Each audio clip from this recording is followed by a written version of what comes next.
Okay everyone, so what I have here is the same dihybrid cross that I helped you set up in the other shorter video.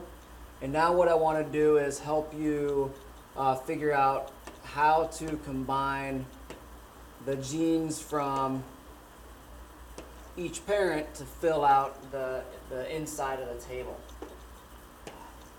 Alright, so the rules are the same as for when you do the monohybrid cross, the small Punnett square.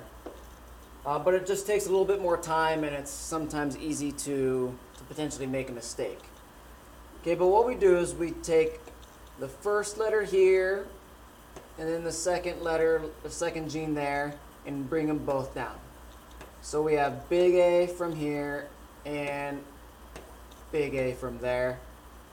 And then we have big B from the left side, and then from the other parent we also have the big B.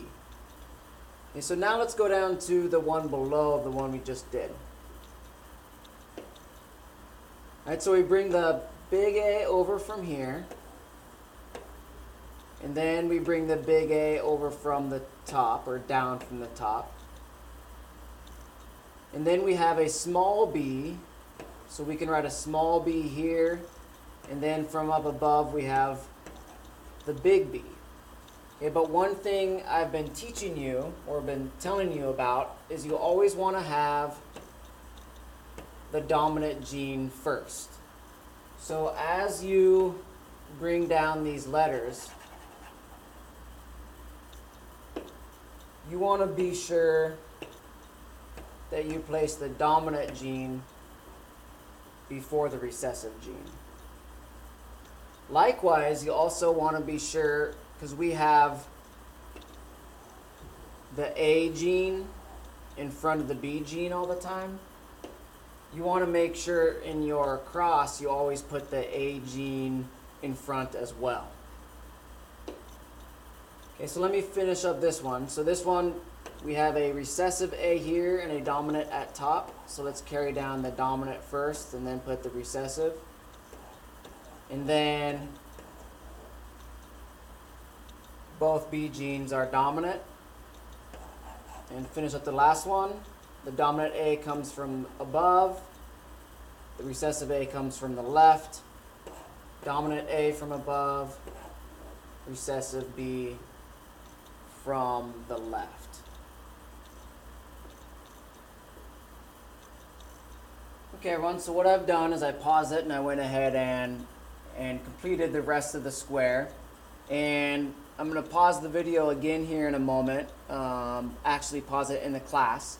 And I want you to silently look at the 16 possibilities, and I purposely made one error. So I'm going to pause it now and look closely and see if you can locate that error.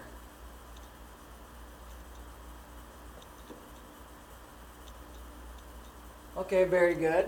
So if you guys talked in class, you can see that the error is with this genotype, and since we have a recessive A up there, that makes that our mistake.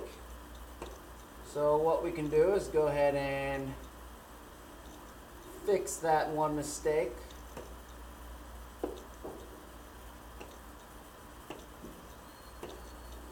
And finish up our problem together.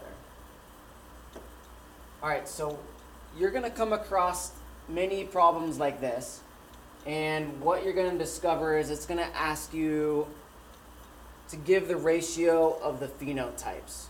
Okay, and here's where you have to look very, very closely. So we have all the genotypes, but a lot of the phenotypes are absolutely identical. So if you, for example, look at the first one in the corner here, we have dominant A and dominant B. But if you look at the one right below it, also dominant A, and then this B is going to be dominant over the recessive. So these two phenotypes are going to be identical, even though the genotypes are slightly different. And on down the line, here's dominant A, dominant B, dominant A, dominant B. And that's going to be true across the top, dominant A, dominant B, dominant A, dominant B, dominant A, dominant B. Oh, and I just see that I made the same mistake here. You guys probably caught that a long time ago.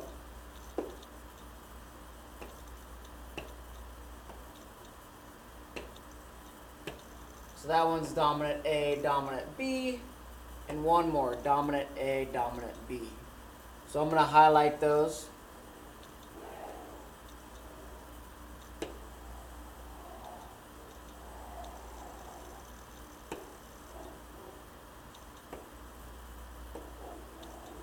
Okay, so if we count that up, count it carefully. Okay, how many dominant A, dominant B's are there? Okay, good. You should have counted 9.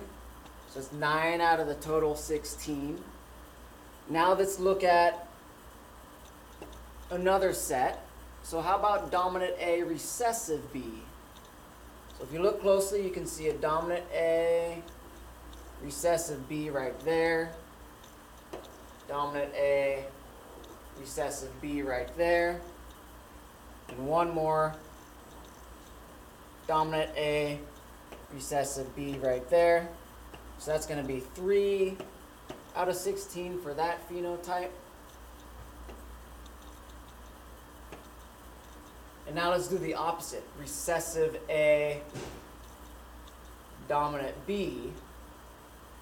And I've seen another mistake. So you guys must have seen that mistake a long time ago too. But I'm too far into the video to start over now. So let's go ahead and fix that. So if we look at recessive A, dominant B, there's our first one. Recessive A, dominant B. Recessive A, dominant B. Count those up, you can see that there's 3 of them. And then finally, recessive A, recessive B, and there's 1. Okay, so that's the phenotype ratios of all the possibilities in this one at least. Okay, and the last thing I'm going to tell you about before I end the video is, as a hint, if you ever see a cross where both parents are heterozygous for both traits, so heterozygous A, heterozygous B, cross with another one, heterozygous A, heterozygous B, okay, you're going to discover that it is always, always, always this 9 to 3 to 1, 9 to 3 to 3 to 1 ratio.